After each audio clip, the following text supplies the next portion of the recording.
What's up, y'all? It's Monday. Well, technically it's Sunday where I am, but it might as well be Monday because I'm not working today. Well, I was working earlier, but they sent me home.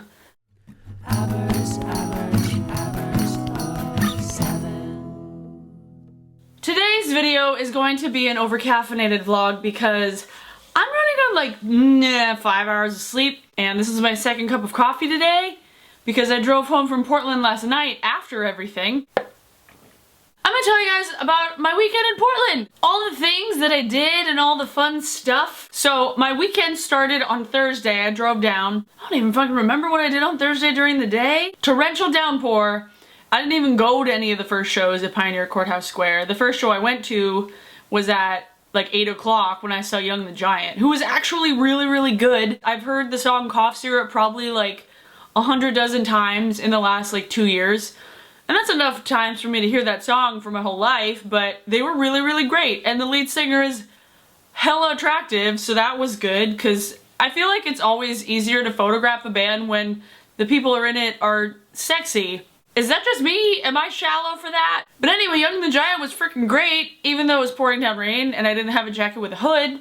Thankfully, I found an umbrella in my car and I got to look like an asshole for the next 3 hours. Let me tell you, Thursday night was the hardest decision for me because I was trying to decide between seeing Fred Armisen, Lostlander, or Chris Orlowski. I couldn't make the decision, as you could see in my Thursday vlog, but what I managed to do, I skipped Fred Armisen altogether, but it worked out in the end. I walked to the Roseland after Young the Giant to see Lostlander for like 15 minutes. I actually stayed for 20 minutes, which was probably my own downfall. And I'm like, the Doug Fir is only like a mile away.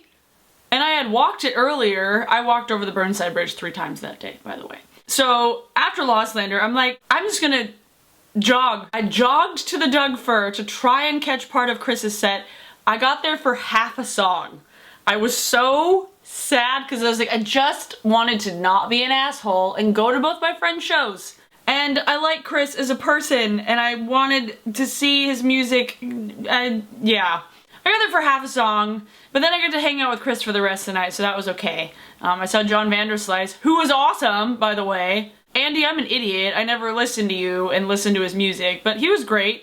And then I got to see Bob Mould after John Vanderslice. Fred Armisen actually joined him for a song at the end, so I got to see all 3 in one night. So I didn't lose completely. I didn't necessarily win completely either.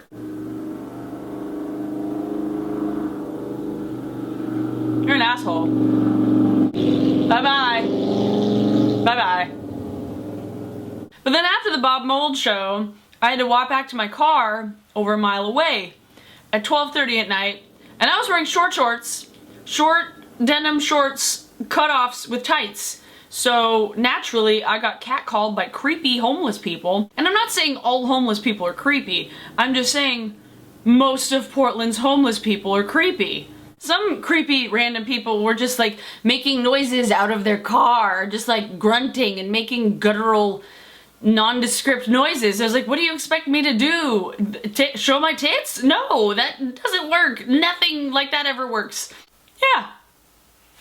I'd say Thursday was a success. Friday, on the other hand, well, on the other hand, not like Friday was any less successful. Friday, I went to Pine State Biscuits and got my favorite thing. I think, honestly, sausage, egg, and cheese sandwiches are one of my favorite foods ever. And not only does this place hand make in-house biscuits, but they also hand make in-house sausage. And then I'm assuming they have like local chickens, and then Tillamook cheese. So this whole sandwich, I'll put a link to the blog post below, is just Oregon on a plate. This place was on Diners, Drive-Ins, and Dives a few years ago, and ever since then I fell in love with it. If you're ever in Portland, you should totally go to Pine State Biscuits because it's delicious. Best biscuits. More coffee, here we go. I went to Powell's after Pine State. I bought some shit. I didn't buy a lot with my trip there. This is where the haul comes in. This is just gonna be like things that I did and things that I bought in Portland. I bought this book. It was in like the staff recommends section. The Gospel According to Coco Chanel, because I'm a fashionista. And then I bought one of the Write in the Rain all-weather pocket journals with a pen to go with it because I feel like I've been on a creative block lately. It takes me buying an entirely new empty notebook to get creative. Having songwriters for friends makes me feel really inadequate sometimes. I was like, I haven't written anything in a long time, so I'm gonna buy a nice fresh new notebook because it's pretty and it writes in the rain, and it rains here, so it was natural. Then after Powell's, I went to Pioneer Courthouse Square for Hearts, H-A-E-R-T-S. Dan Deacon, who was fucking crazy. Okay, I took like 800 pictures during his set, and he was on crowd level. He was at crowd level with everybody and had like a big dance party, and I was fearing for my life. And then Animal Collective, who was one of the bands I was most excited to see this weekend, but they were entirely underwhelming and I was angry. The lighting was shitty. Apparently they didn't even play for the entire time they were allotted, and they didn't even play some of my favorite songs off Merriweather Post Pavilion, and I'm like, fuck you guys, you don't even care. The new songs aren't nearly as good as the stuff off Merriweather Post Pavilion, and that record is one of the greatest records I've ever heard in my life. And I'm not just saying that to sound like a hipster because I like Animal Collective, but that record is legitimately so amazing. So seeing them now was so underwhelming after seeing them 4 years ago at Sasquatch 2009 when they were playing all the stuff off MPP, and I was like, oh my god, I love this, what is this, I'm in love, ah! But now I'm just like, whatever. I mean, they were good, but not as good as I wanted them to be. But then after that, I saw a band that was better than I wanted them to be, and that was Typhoon, and holy shit, this band was so good. I've seen them like 3 times before. But let me tell you, okay, I told you about this on Saturday, but this record is going to be on the top of my list of 2013 because, oh my god, every song on it is amazing. Particularly my favorites are 3, 5, 6, 7, 8, 9, 10, 11, 12, 13. All of them. All the songs. They played at the old church, which was perfect because there's actually 12 people in this band. And it was really cool seeing them at the old church because that's where my friends played on the Ordinary tour this year and last year. It was the perfect setting for a perfect show, and it was my favorite show of the whole weekend because it was just beautiful. And then after Typhoon, I kind of got lost. I basically walked through Portland. I probably walked 10 miles this weekend or more. And then I walked back to my car, and then I drove down to Mississippi Studios to try and see Washed Out, which was a bust because they were crowded.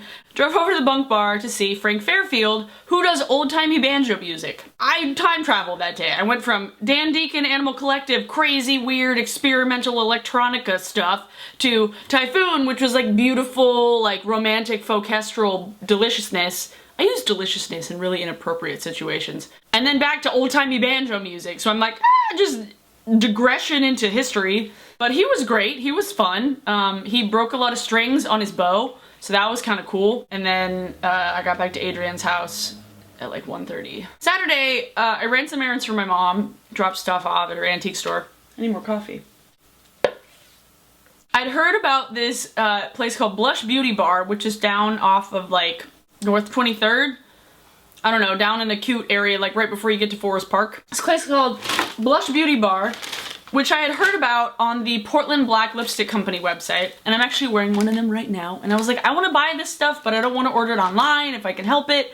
So I drove to this place. They didn't actually have the black lipsticks or the indigo one I wanted. I was gonna buy an indigo lipstick.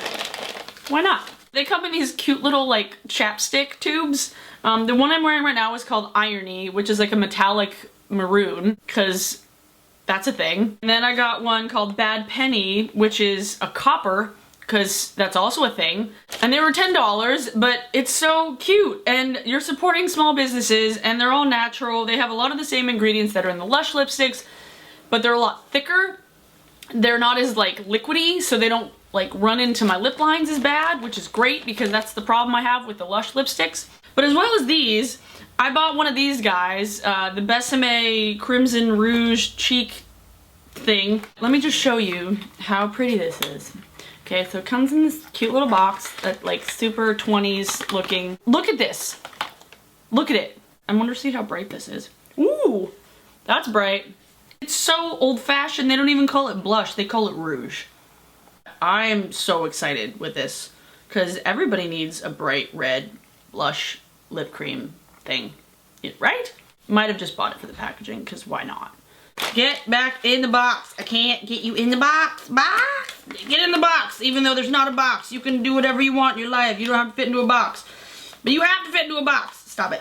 I also went to Urban Outfitters. This is the bag I was talking about, the knuckle sandwich. I'll probably use this for work because what the fuck? But I got this headband, which, oh, headband isn't even in the bag. This guy, which is kind of cool. I got a new pair of BDG jeans, the cigarette kind, just kind of regular, like, light wash. Not too light wash though. They look a little bit worn in, which is what I needed. Because they were on sale for $39 instead of $58. Because I don't want to spend $58 on a pair of jeans if I can help it. What else? Saturday. Oh right, Saturday, the best music of all the music.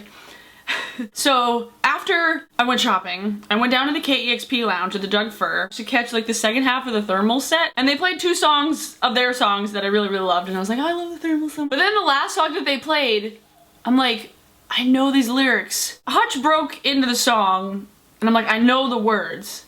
And he's like, not really sure how to feel about you. Something in the way you move makes me feel. I'm like, I know these words. I know them. I know them. Rihanna. Rihanna! The Thermals did a Rihanna cover, and it was the greatest thing I heard all weekend, besides Typhoon's cover of Frank Ocean's Thinking About You, because hot damn. So the Thermals did a Rihanna cover, and it made my life. After the Thermals, I went to go find food trucks. So I was like, okay, let me go find my Korean barbecue, and I mapped it out, and I went to go to the food truck mecca, and both the Korean barbecue places were closed. It was 4:30 on a Saturday. What kind of bullshit is that? So I just settled on a regular burrito from Mexican taqueria.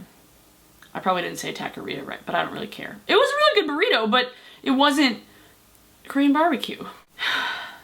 After that, I went and I parked my car on Park and Stark, because that was the easiest place to remember. And I'm like, where's my car? Park and Stark. So Deep Sea Diver, who I love, they're from Seattle and they're great. And you should totally listen to them because Jessica Dobson is fantastic and she's a badass. Then after Deep Sea Diver was Tao and the Get Down Stay Down, and I had never seen them before and it made me so happy because she's adorable. And she started with my favorite song, Body, because that song's great.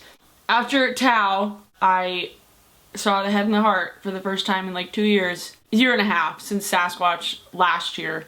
I hadn't shot their show in over 2 years. Since they played at the Showbox, like legitimately 2.5 years ago.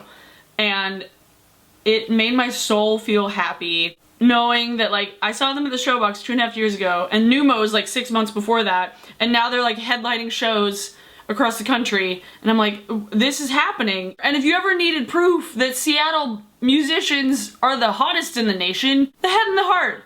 Such an attractive band, you guys. Jonathan should never cut his hair. I almost cried during Rivers and Roads because Charity gets so intense and that song just gives me all sorts of feelings. What did I even do after That in the Heart? I walked over to the Star Theater. I was tired at that point. Walked over to the Star thinking I was gonna stay for the Dodos. I saw this band called Bleeding Rainbow, which they were okay. I stayed for like 15 minutes and then I decided to go get donuts. And there was a line at the donut shop at Voodoo, so I ended up getting donuts and then left. And so I got home at like 2 last night. I like went from super caffeinated to like super undercaffeinated right now. I'm like, I'm so tired. Now my coffee's done.